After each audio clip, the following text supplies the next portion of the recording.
दोस्तों, फेलियर से कौन नहीं डरता। हर कोई यही सोचता है कि फेलियर एक बहुत ही बुरी चीज़ है। बचपन से एक बच्चे को यही सिखाया जाता है कि अगर तू एग्ज़ाम में फेल हो गया तो तेरे को यहाँ पर काम लगवा देंगे या फिर तेरे साथ ये कर देंगे वो कर देंगे, जिसके डर से वो पढ़े और फेल ना हो। सोसाइटी ने हमारे लिए फेलियर को ऐसी चीज़ बना दी है जो बहुत ही ज़्यादा गलत है कि फेल होना एक गुनाह है।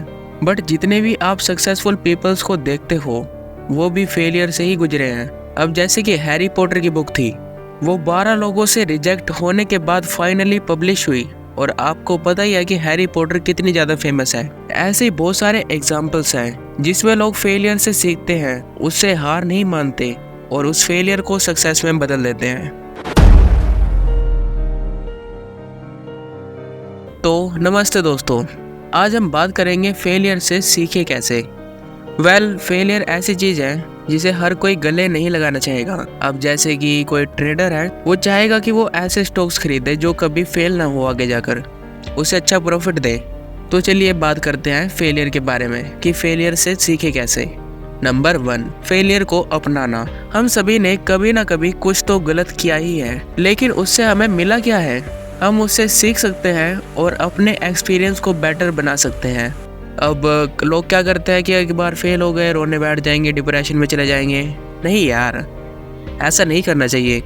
मैं आपको अपनी एक कहानी सुनाता हूँ। ये 10th क्लास की बात है, जब मेरे को साइंस सब्जेक्ट बिल्कुल भी पसंद नहीं था। जो हमारे टीचर थे वो कहते थे बेटा तू तो फेल होएगा। अंदर डर बैठ गया कि यार मैं फेल ना हो जाऊँ, और सितंबर के एग्ज़ाम हुए, मैं फेल भी हुआ साइंस में। बट फिर मैंने बोर्ड्स के लिए बहुत ही ज़्यादा मेहनत करी और बोर्ड्स में मैंने 100 में से 96 मार्क्स स्कोर किए। नंबर 2, डर को भुलाना। हमें अक्सर डर लगा रहता है कि हम फेल ना हो जाए, लेकिन अगर हम उस डर को भूल सकते हैं तो हम कुछ भी अचीव कर सकते हैं। एक टेक्निक है जो आपको इस डर से बाहर निकालने में मदद कर सकती है और उस टेक्निक का नाम है ओवरकमिंग फियर। सबसे पहले अपने गोल्स को छोटे छोटे पार्ट्स में डिवाइड करो। जब आप छोटे स्टेप्स लेते हैं तो डर ऑटोमेटिकली कम हो जाता है। दूसरा, हमेशा याद रखो कि फेलियर सिर्फ एक स्टेप टू सक्सेस है। अगर आप फेल होते हो तो इसका मतलब है कि आप नया ट्राई कर रहे हो, जो कि एक अच्छी बात है।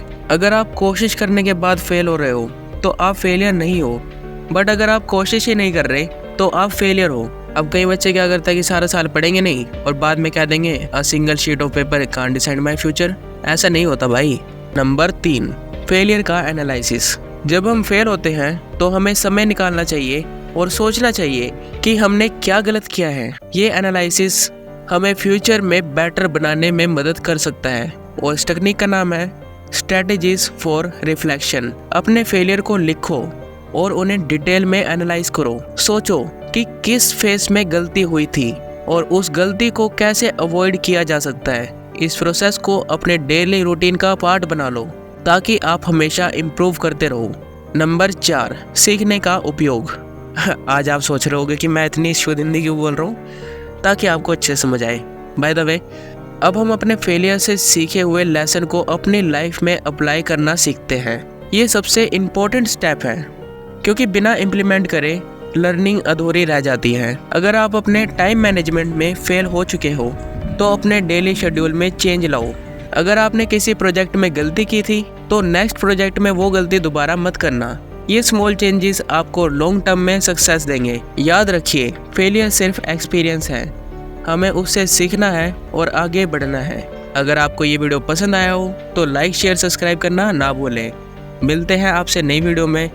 तब तक के लिए आप चाहो तो इन वीडियोस को चेकआउट कर सकते हो। एंड हाँ, मैं आपसे वहीं मिलूँगा।